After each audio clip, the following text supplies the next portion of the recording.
Part of surviving the apocalypse is being able to read people and understand them. Rick unsuccessfully read Jadis and the scavengers in his first encounter with him. He's not going to make that mistake again. I think Rick has absolutely no reason to trust Jadis. If I was Rick, I wouldn't trust Jadis. But I think I would be interested in what she could bring to the table. And I'd be right to. The way that I justified it was that you keep your friends close, but your enemies closer. It's not too late for you. My offer still stands. And I think that with the scavengers, he would rather know exactly where they are and where their standing is to be able to control the rest of the mission. You can join us, or you can die. There is a curious fascination with Rick for Jadis. He's unlike anyone she's come across before. He's a great leader, but he's managed to hold on to his heart despite this apocalyptic, horrible situation everyone's in. Turn. He has loyalty, and he's got guts, real guts, not just bravado. And I think she sees all those things in him. He's pretty hot, too. There is some kind of strange frisson between the two of them. My first question when I read the episode, and I talked to Scott, and I said, surely Michonne comes to save Rick and sees him naked, and I go, it's not what it looks like. You know what I mean? I wanted that scene. Why the pictures? Sculpt you. After. After what? After.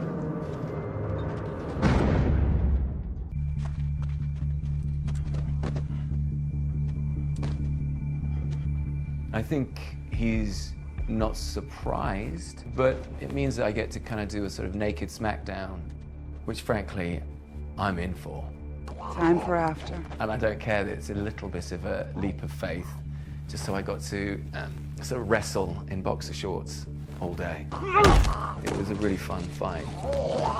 And I was desperate to be naked, but they wouldn't let me be naked. I did one take, I said, please, come on, just the cowboy boots.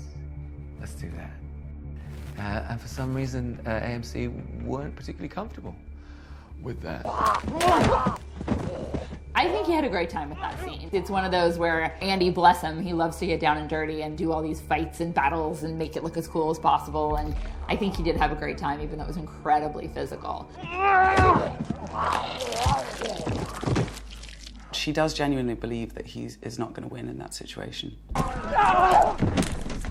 And of course, he does. And she is the one in trouble and down on the ground with Walker in her face, which was terrifying to film, actually. It was very, very realistic.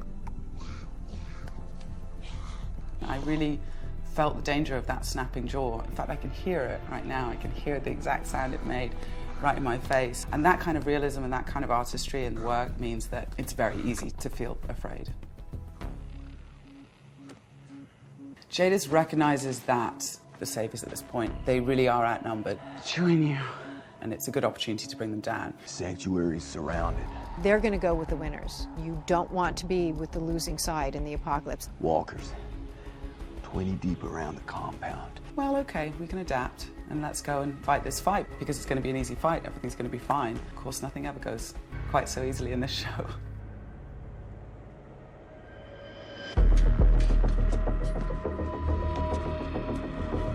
I think he's anticipating that there's going to be problems, but he is incredibly confident and willing to do anything in his power to win the war. Snipers, poured in. He's fully expecting to see the sanctuary surrounded by walkers. He knows at the end of the day, if those walkers aren't there, that means the saviors are out. And if the saviors are out, Negan's probably at his house right now. It is absolutely a moment of panic for Rick. It's the first time that everything is unraveling and he realizes that this fail-safe plan has been compromised.